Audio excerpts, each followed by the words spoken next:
y number 5 3x² है और नीचे है z। 3x² और नीचे क्या है z। 3x² और z और फिर क्या है माइनस bc और x plus y, minus bc और x प्लस 1।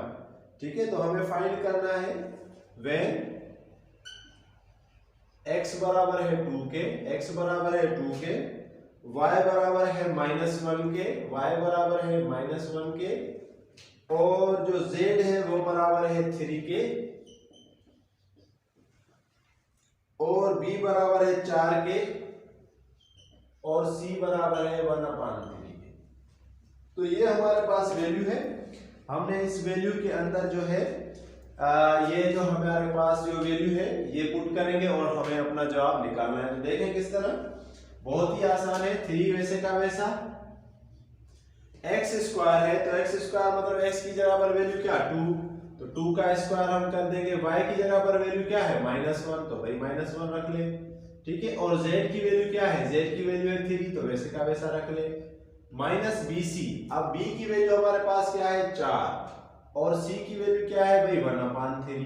ठीक हो गया, और नीचे क्या है x प्लस 1, तो x की वैल्यू क्या है 2 प्लस 1, तो हमने क्या लिख दिया 2 प्लस 1। तो इसी तरह हमारे पास जो ये रकम है वो क्या आ गई 2 प्लस 1, क्या आ गई 2 प्लस 1। तो अब हम इसको अगर हल करें तो बहुत ही आसान से तरीके से हम इसको क्या कर सकते हैं, हल कर सकते हैं। यानी यहाँ पर क्या होगा 3, 2 का अगर हम स्क्वायर करें तो क्या आएगा 4। ठीक है जी, 2 का अगर हम स्क्वायर करें तो आएगा 4 और -1। ठीक है, 2 का स्क्वायर 4 और -1 और यहाँ अगर हम लिखें तो क्या आया 4/3 डिवाइडेड बाई 3, 4/3 डिवाइडेड बाई 3 और नीचे यहाँ पर हमारे पास क्या है भाई 3 है।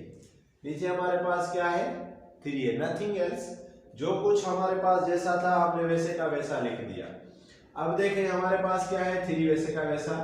4 को अगर हम -1 से ज़रब करें तो क्या आएगा -4। ठीक है, तो इसी तरह 3 × 4 कितना आएगा -12। हमने इसको ज़रब यानी हल की तो हमारे पास क्या है -12 और नीचे इसके ऊपर क्या है 3। ठीक है, यहाँ क्या है -4/3 और नीचे 3 है। तो अब इस 3 के नीचे अगर मैं इसको इस तरह लिखूं तो ये 3 क्या है इस तरह है ना, ये 3 क्या है इस तरह, तो इसका मतलब है कि इसके नीचे क्या है एक 1। ठीक है, अब यहाँ देखें मैंने इसको सिर्फ ऐसे लिखा है कि ये डिवाइड में है तो यहाँ मैंने डिवीजन में लिखा ताकि हमारे साथ आसानी से हमारा काम हो जाए। तो 3 का पारा 12 पर कितनी दफा 4 दफा। ठीक है, तो इसका मतलब ये हुआ कि यहाँ पर आ गया -4। अब यहाँ पर जो है -4/3 है ये है डिवीजन। अगर डिवीजन को मैं चेंज करूं मल्टीप्लिकेशन में तो 1 ऊपर और 3 नीचे, इस तरह होगा ना 1 ऊपर और 3 नीचे। तो इसका मतलब ये हुआ कि हमारे पास ये रकम आ गई -4/9। ठीक है जी, 3 ज़रब 3 करेंगे तो 9। अब हम इनकी एलसीएम निकालेंगे तो क्या आएगी, एलसीएम निकालेंगे तो आएगी 9 और यहाँ पर -4 वैसे का वैसा। अब ये जो 9 है ये इस 4 से ज़रब होंगे तो -4 ज़रब 9, तो -4 और 9 के ज़रब करेंगे तो कितना आएगा 36 और -4 डिवाइडेड बाय 9, 36 और -4 कितने -40 डिवाइडेड बाय 9। तो ये आ गया हमारा आंसर। मैं आपको एक मरतबा फिर समझा देता हूँ, बहुत ही आसान था। x की जगह पर हमने 2 रखा, y की जगह पर -1 रखा, z की जगह पर 3, b की जगह पर हमने 4 रखा, c की जगह पर 1/3 रखा, x की जगह पर 2 रखा और +1। ये वही की वही वैल्यू हमने रखी। अब 3 और 2 का स्क्वायर किया तो हमारे पास 4 आया और 4 को अगर 3 से ज़रब किया तो 12, 12 को अगर हमने माइनस के साथ ज़रब किया तो -12। अब 3 का पारा 12 पर कितनी दफा लगा 4 दफा, तो -4 हो गया।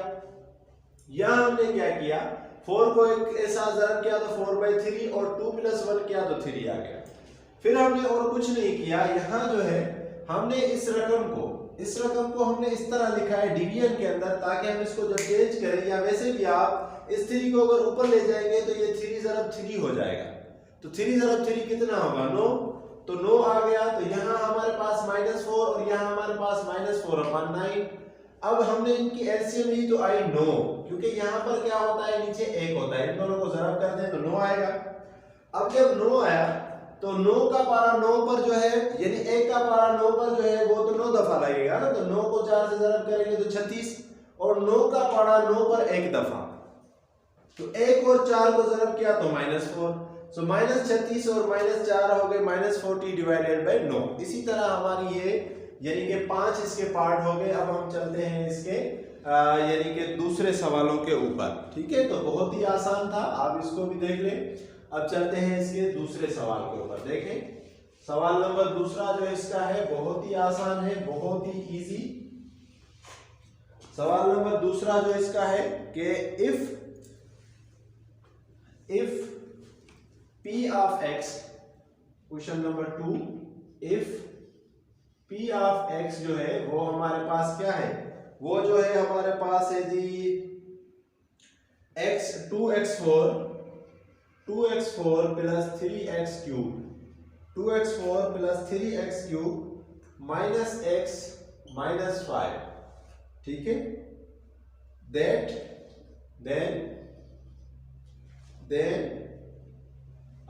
find the value of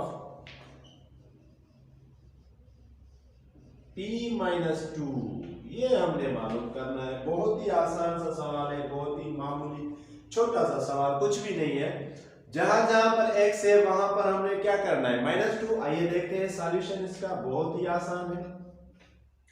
p of x, ठीक है जी, 2x4 plus 3x cube minus x minus 5, तो पुट करें p बराबर -2, पुट करें क्या, p बराबर -2, आइए पुट करते हैं p -2, ठीक है जी, 2 -2 power 4 plus 3 -2 whole cube minus 2 और -5, और कुछ भी नहीं किया। जहां जहां x था -2 और कुछ भी नहीं। आइए जरा देखते हैं आप इसको। 2 वैसे का वैसा, 2 को अगर, क्योंकि पावर इवन है तो ये भी माइनस इवन में हो जाएगी, ये पॉजिटिव में हो जाएगी। 2 को अगर 4 से ज़रब करेंगे तो आएंगे 16, 2 ज़रब 16, ठीक है। यहां पर आ जाए 3, ठीक है। और 2 को अगर 8 से ये 3 दफा करेंगे तो आएंगे 8, लेकिन किसके, माइनस के, ठीक है। और माइनस इंटू माइनस क्या, प्लस के 2 और माइनस के 5। 2 को अगर 16 से करेंगे तो क्या, 32, 3 को अगर 8 से करेंगे तो क्या, 24, ठीक है ना। 3 को 8 से तो 24, प्लस 5 में से अगर 2 गए तो कितने, माइनस के 3, ठीक है। अब ये देखें 32 है, ये 24 है और 3 है, 24 और 3 27, 27 में से अगर 32 में से अगर 27 गए तो हमारे पास आंसर आया 5, और कुछ भी नहीं था। बहुत ही आसान सा सवाल था जो हमने किया। जहां जहां पर p की x वैल्यू थी x, वहां पर x की जगह पर हमने क्या रखा, -2, और हमारा जो है वो सवाल हो गया। अगला सवाल हम करेंगे, यानी तीसरा जो हमारे पास सवाल है, आप देखें वो भी बिल्कुल इसी तरह है, बस वैल्यू पुट करनी है और कुछ भी नहीं, ठीक है। तो आइए जरा देखते हैं तीसरा सवाल, बहुत ही आसान सा सवाल। तीसरा सवाल जो है वो हमारे पास ये है कि इफ Q बराबर है, तीसरा इफ Q बराबर है PF divided by P minus 6, then find Q, find क्या, Q मालूम करना है, Q की वैल्यू कितनी होगी।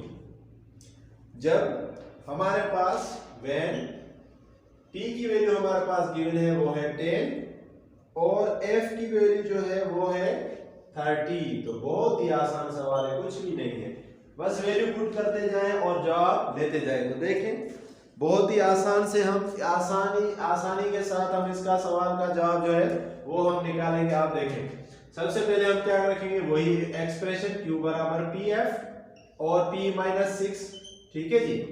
अब P की वैल्यू कितनी है, 10, पुट करें भाई, P की वैल्यू 10, F की वैल्यू कितनी है 30, भाई पुट करें 30, रख दिया। फिर नीचे क्या है, P की वैल्यू 10 और F की वैल्यू कितनी है, F की वैल्यू तो हमने पहले रख दी, फिर 6 है तो 6 रखें। अब 10 को अगर 30 से ज़रब करेंगे तो आ जाएंगे 300, 10 में से अगर 6 गए तो बचे 4। अब देखेंगे 4 का पारा जो है वो 30 पे लग रहा है, 30 पे क्या है, लग रहा है। 30 पे अगर 4 का हम पारा लगाएंगे तो कितनी दफा, 7 दफा, 7 चौके 28 बचे 2 तो हो गए 20। तो 20 पर कितनी दफा 5 दफा। तो इसका मतलब है कि हमारे पास जो Q की वैल्यू आई वो कितनी आई 75। वो कितनी आई 75। तो कुछ भी नहीं था, बच्चों जैसा खेल है। Mathematics is just game. अगर समझ आ गई तो आसानी से हो जाएगी, वरना थोड़ी मुश्किल होगी। आप देखें अगला सवाल हम करेंगे। अगला सवाल जो है वो हमारे पास है नंबर 4। तो ये 3 तो बहुत ही आसान था, बल्कि सारे सवाल आसान है। आपने जस्ट वैल्यू पुट करनी है और मल्टीप्लिकेशन डिवीजन और फलाफल। आइए जरा देखते हैं नंबर 4। नंबर 4 पे अगर हम चले तो नंबर 4 जो है वो हमारे पास ये है नंबर 4। ठीक है, नंबर 4 क्या है कि इफ s बराबर जो है वो है हमारे पास n/2 2a प्लस n-1d। ये है हमारे पास जी एक्सप्रेशन है। Then find the value of s। Then find the value of s। Value of s हमें मालूम करना है। जब वैल्यू ऑफ s हमें मालूम करनी है तो हमें पास क्या है when हमारे पास वैल्यू गिवन है n की वैल्यू कितनी है 5, a की वैल्यू कितनी है 2। ठीक है जी, और हमारे पास d की वैल्यू कितनी है 3, और कुछ भी नहीं है। वैल्यू पुट करेंगे और हमारा जवाब आ जाएगा। तो आइए जरा देखते हैं सॉल्यूशन। ये हमारे पास भाई वैल्यू है s बराबर n/2 2a प्लस n-1 और d कुछ भी नहीं है। n की जगह पर वैल्यू कितनी 5, तो आइए पुट करें 5 डिवाइडेड बाय 2। 2 a की जगह पर कितनी 2 लिखें जी, प्लस n की जगह पर कितनी 5 में से 1, और d की जगह पर कितने 3। आइए जरा लिखें तो ये कितना होगा 5/2 सेम का सेम। 2 को 2 से करेंगे तो 4, 5 में से 1 गया तो कितना भाई 4 को ज़रब करें 3 से। ठीक है, तो आइए जरा लिखें तो ये हो गए 5 2 वैसे के वैसे, 4 भी वैसे के वैसे। अब 3 को 4 से ज़रब करेंगे तो कितना होगा 12, यही होगा ना 12। अब अगर इनको हम करेंगे 4 और 12 तो 4 और 12 कितने होंगे 4 और 12 होंगे 16। 4 और 12 कितने 16। ठीक है जी, अब 16 पे 2 का पारा कितनी दफा 8 दफा। तो 5 ज़रब 8 कितने 40। तो आ गई जी s की वैल्यू। कुछ भी नहीं था, बच्चों जैसा खेल था। आप जरा देखें और समझे तो कुछ भी नहीं है। अब हम इसका आखिरी सवाल आज की एक्सरसाइज क्या करेंगे, आप इसकी तब तक स्क्रीनशॉट ले लें। अब आइए जी देखते हैं इसका लास्ट सवाल, आज की एक्सरसाइज का लास्ट सवाल, यानी 4.3 का 5वां सवाल। देखें जी 5वां सवाल देखें, सवाल नंबर 5वां सवाल। अब देखें हम इसको क्या करते हैं कि हमने और कुछ नहीं किया। इस फार्मूले के अंदर जो V नॉट था, V नॉट की जगह पर हमने 0 रखा, और T की जगह पर हमने क्या रखा 4, और जो A है वहां पर हमने क्या रखा 5। तो देखें V नॉट की जगह पर 0 रखा, 0 को अगर 4 से ज़रब करेंगे, क्योंकि T की वैल्यू क्या है हमारे पास 4, तो 0 अगर 4 से ज़रब होगा तो 0, 1/2 वैसे का वैसा। A की जगह पर हमने वैल्यू क्या रखी 5, और t की जगह पर हमने 4 और उसका स्क्वायर। तो ये रकम तो पूरी 0 हो गई। यहाँ पर अगर 4 का स्क्वायर किया तो हमारे पास आया 16। अब 2 का पारा 16 पर कितनी दफा 8 दफा, और 8 को अगर हम 5 से ज़रब करेंगे, क्योंकि ये तो 0 हो गया, 1 को अगर 5 से तो 5 आया, और 5 को अगर 8 से ज़रब करेंगे तो हमारे पास आ गया 40। तो इसी तरह आज की हमारी ये एक्सरसाइज हो गई खत्म। Thank you for watching.